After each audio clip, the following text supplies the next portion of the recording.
Биредә Тасырның 90-90 елларда чыккан журналларның, басмаларның, матбугатның тышлыклары. Менә шундый яңа ел кайфы күтәрә торган шундый уникаль күргәзмә бу. Һәм миңа калса менә шундый заманча форматта аны күрсәтү бу беренчедән безнең укучыларга да якына юк, һәм аларга да күпмедер дәрәҗәдә менә шундый яңа ел атмосферасына күмелергә мөмкинлек бирә, чөнки менә күз салсагыз әлеге тышлыкларга монда бит Азат хатын, Казан утлары, Яшь Ленинче, Идел журналлары һәм башкалар бар.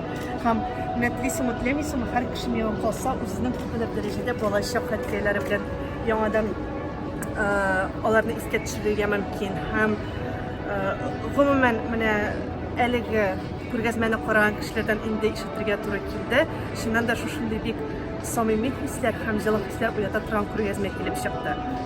И вот самое интересное то, что здесь можно посмотреть, как менялся стиль обложки, как менялась техника обложки, потому что у фотографии, у графики, у дизайна, у оформления тоже есть мода своего времени.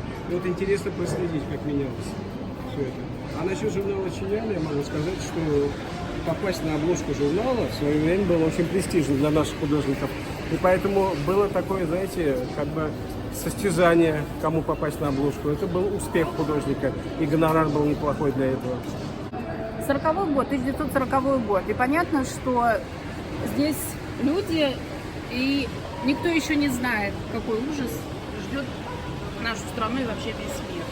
И когда ты смотришь на такие обложки, это вызывает какие-то эмоции, которые, наверное, да, сильнее, чем просто историческая справка в Википедии или где-то еще. Поэтому вот на это мы и рассчитываем, что эмоции 64-й год, 68-й. То есть я говорю еще раз, понятно, что в каждой из этих происходили какие-то события, но ты понимаешь, что это, ну вот на обложке так, да, понятно, что декабрьские больше, конечно, заточены на какой-то позитив, на хорошее настроение, но тем не менее, все равно по каждой обложке можно судить о времени.